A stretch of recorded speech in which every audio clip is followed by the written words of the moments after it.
40 hari meraih cinta. Saya yakin teman-teman pernah mendengarkan kalimat tersebut.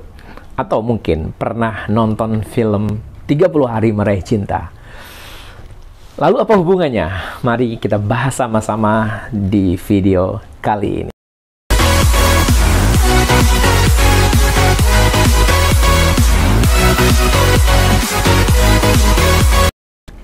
Saya Royan Yusuf Royegi, senang sekali ketemu lagi dengan teman-teman semua.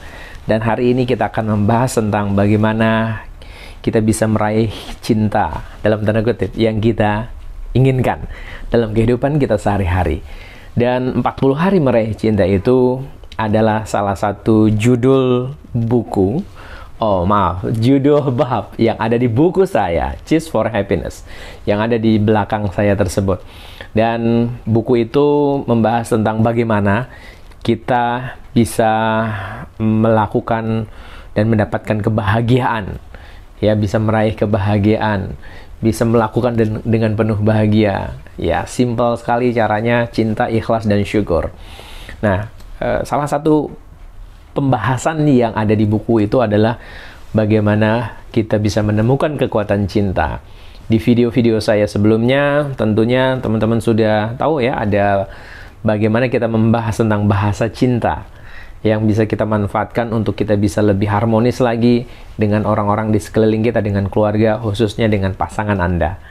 Dan saya yakin teman-teman semua ingin menjadi orang yang selalu menebarkan cinta dan kasih sayang untuk bisa menginspirasi dan menggerakkan orang lain. Nah, balik lagi ke 40 hari meraih cinta.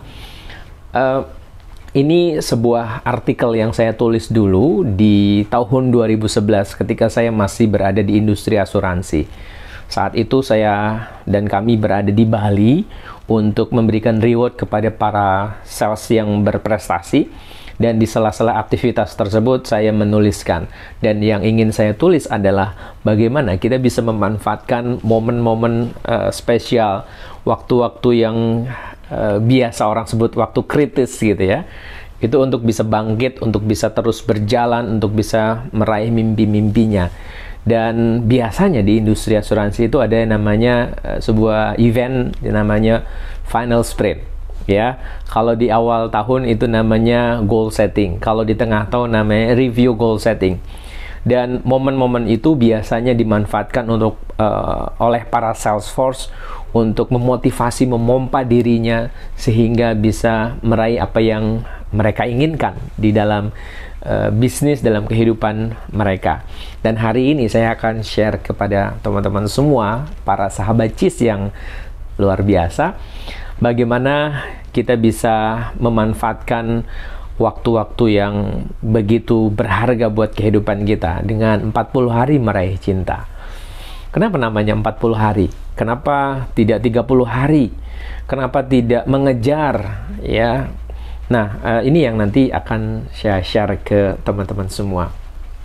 Jadi, artikel yang pernah saya tulis itu menceritakan bahwa kita manusia biasanya akan menjadi orang yang sangat rajin, yang sangat powerful, yang sangat bersemangat itu di detik-detik terakhir biasanya.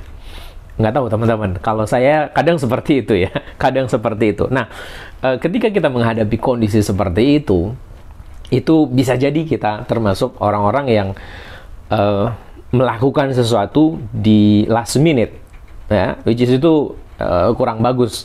Tetapi kalau teman-teman bisa memaintain, bisa mengelola, bisa memanage itu semua, saya yakin itu bisa menjadi daya dorong buat teman-teman meraih mimpi-mimpinya. Nah, kaitannya dengan bagaimana 40 hari meraih cinta adalah cinta yang saya maksudkan di sini adalah goal terindah. Goal terindah yang akan Anda persembahkan untuk orang-orang yang Anda cintai. Itulah meraih cinta. Kenapa 40 hari? 40 hari itu adalah waktu yang sangat efektif untuk membentuk diri kita menjadi sebuah habit baru. Misalkan teman-teman ingin merubah perilaku, habit baru, dan lain sebagainya. Itu biasanya butuh 21 hari. belum bisa juga, coba lagi, coba terus sampai 40 hari. Biasanya kalau sudah 40 hari itu sudah akan terbentuk sebuah habit baru. Makanya itu yang disebut kenapa 40 hari meraih cinta. 40 hari untuk bisa memanfaatkan semaksimal mungkin resource yang kita miliki untuk meraih apa yang kita inginkan. Coba sesaat saya ajak teman-teman untuk flashback ke belakang. Coba ingat momen di mana teman-teman itu bisa melakukan sesuatu dalam kondisi kritis gitu ya, dalam kondisi kepepet, dalam kondisi di mana teman-teman itu merasa, wah, ini waktunya udah nggak ada lagi nih gitu kan. Coba bayangkan, pikirkan, dan rasakan. Saya yakin teman-teman pernah mengalami kondisi seperti itu.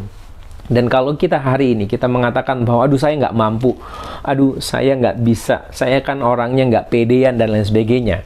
Coba teman-teman paksa diri teman-teman masuk ke kondisi krisis atau kritis tersebut.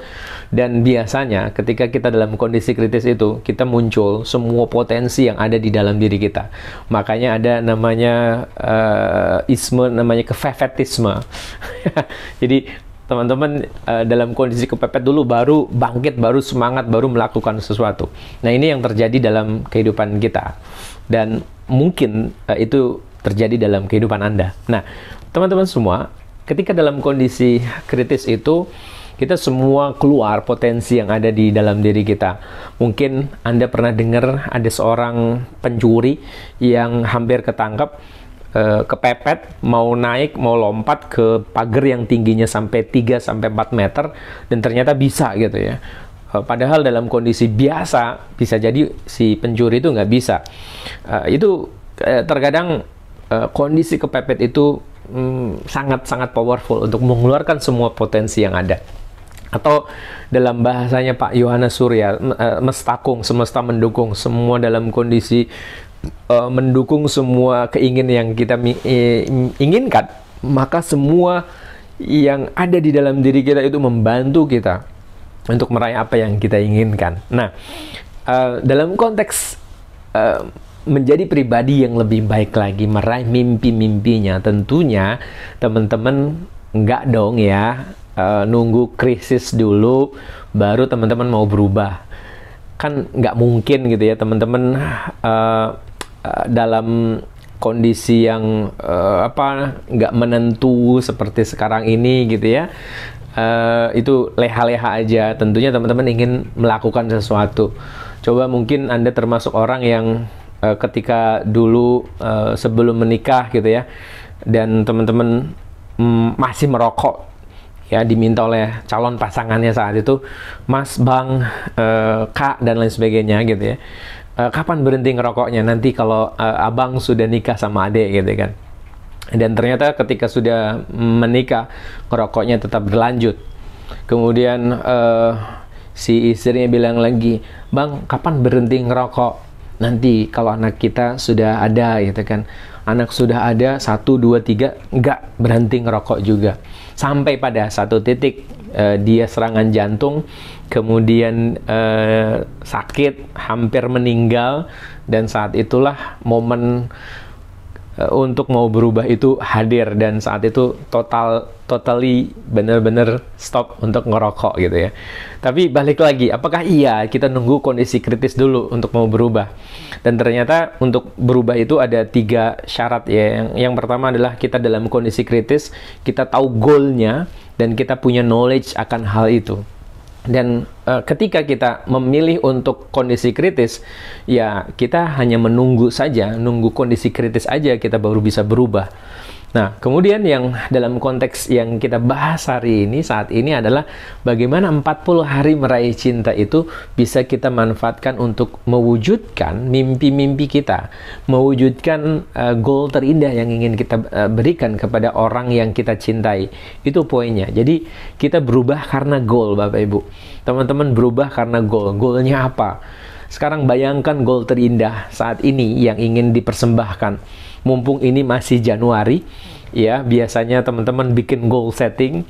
Coba ingat kembali 3 hal yang akan teman-teman raih di dalam kehidupan ini di 2021 ini, dan coba bayangkan itu benar-benar hadir di dalam kehidupan Anda. Coba Anda terbang dulu. Kalau di timeline-nya NLP itu kan teman-teman maju dulu, terbang ke masa depan teman-teman. Hadir dan merasakan bagaimana feelingnya kalau sudah mendapatkan itu semua, betapa resourcefulnya diri teman-teman untuk mendapatkan mimpi-mimpi itu, bagaimana kebahagiaan teman-teman ketika sudah berada di tempat yang teman-teman inginkan, itu semua dirasakan. Kemudian balik lagi ke masa kini untuk tetap bisa merasakan goal terindah itu, kemudian melakukan aktivitas daily activity kita dalam kehidupan kita sehari-hari. Nah, itu dalam konteks kita membuat goal setting. Nah, 40 hari meraih cinta membahas tentang bagaimana kita bisa mengaktifkan kekuatan pikiran bawah sadar kita untuk kita bisa sukses. Yang pertama yang perlu teman-teman lakukan adalah teman-teman buat goalnya terlebih dahulu.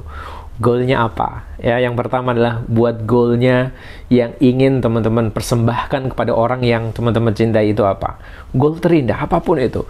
Mau pergi ke satu tempat nanti kalau pandemi sudah selesai, mau ngajakin umroh, mau beliin rumah, mau apalagi, terserah teman-teman. Coba tuliskan gitu ya di kolom komentar ya, tuliskan di kolom komentar.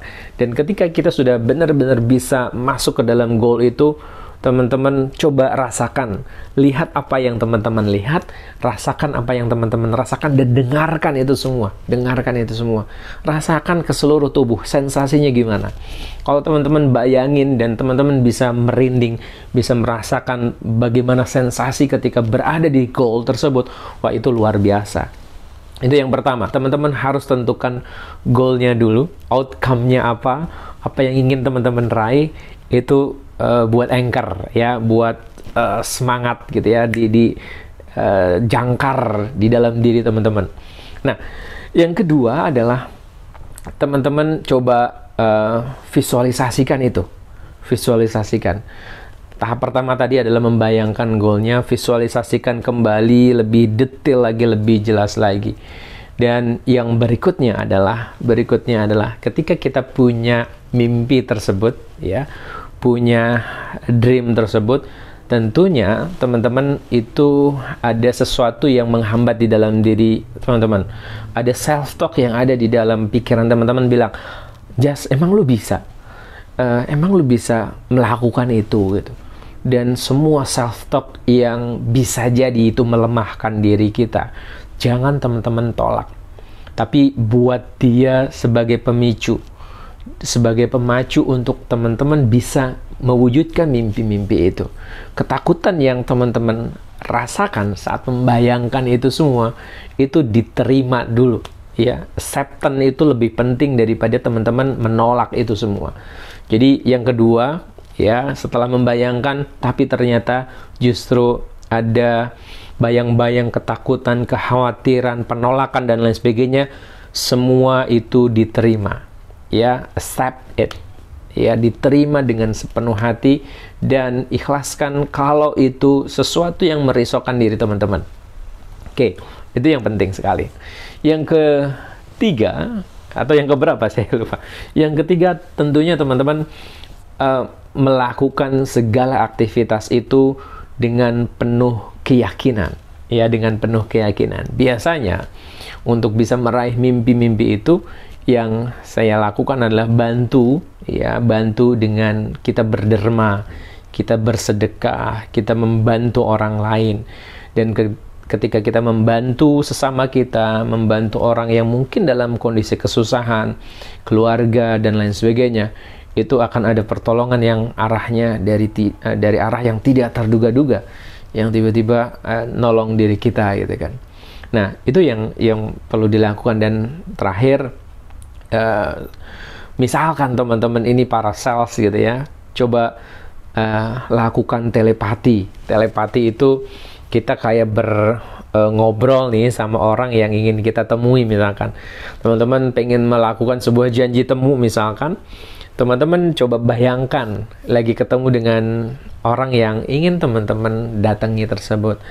Coba bayangkan di dalam imajinasi teman-teman, teman-teman ngomong dengan sangat lugas, dengan sangat lancar, dengan happy, dengan penuh keyakinan. Dan coba bayangkan itu semua. Bahkan teman-teman bisa membayangkan baju yang dia pakai warnanya apa, dia duduk di mana dan lain sebagainya, detail sekali. Teman-teman bisa lakukan itu. Dan ketika itu dilakukan dengan penuh keyakinan, saya yakin mimpi yang Anda ingin wujudkan, yang ingin Anda persembahkan untuk orang-orang yang Anda cintai, itu akan menjadi kenyataan di dalam kehidupan Anda. Jadi, lakukan itu dengan penuh keyakinan, teman-teman semua. Dan tadi, kenapa meraih bukan mengejar? Filosofinya beda. Kalau mengejar itu semakin dikejar, biasanya goal itu semakin menjauh. Tetapi kalau meraih gitu, kita benar-benar bisa mendapatkan itu, ya. Kalau ngejar biasanya goal itu semakin dikejar semakin lari dia. Tapi kalau kita mempersiapkan diri, kita meraih apa yang kita inginkan gitu dalam kehidupan kita, tentunya teman-teman bisa mendapatkan hasil yang jauh lebih baik lagi. Itu saja sedikit sharing singkat dari saya. Mudah-mudahan teman-teman bisa mendapatkan manfaat. Ingat, ini masih di awal tahun. Teman-teman bisa memanfaatkan momen ini untuk melakukan goal setting. Ya, di buku saya ini ada Wheel of Life juga. Ya, gimana caranya membuat goal sehingga bisa lebih mudah untuk diraih. Kemudian di sini juga ada tadi 40 hari meraih cinta. Terus kalau teman-teman tadi kesulitan untuk memaafkan, untuk mengikhlaskan, untuk move on, di sini ada cara yang sangat praktis juga. Gimana saya bisa move on? Gimana Anda semua bisa memaafkan orang lain? Kalau teman-teman merasa video ini bermanfaat untuk diri Anda, boleh Anda like. Dan kalau teman-teman merasa ini juga perlu untuk orang lain ketahui, boleh di-share. Dan untuk bisa mendapatkan informasi, pengetahuan, tips and trick apapun ya dari saya, boleh langsung subscribe. Jadi teman-teman yang belum subscribe, boleh subscribe sekarang. Itu saja, terima kasih sharing singkat dari saya. Assalamualaikum warahmatullahi wabarakatuh dan semangat pagi.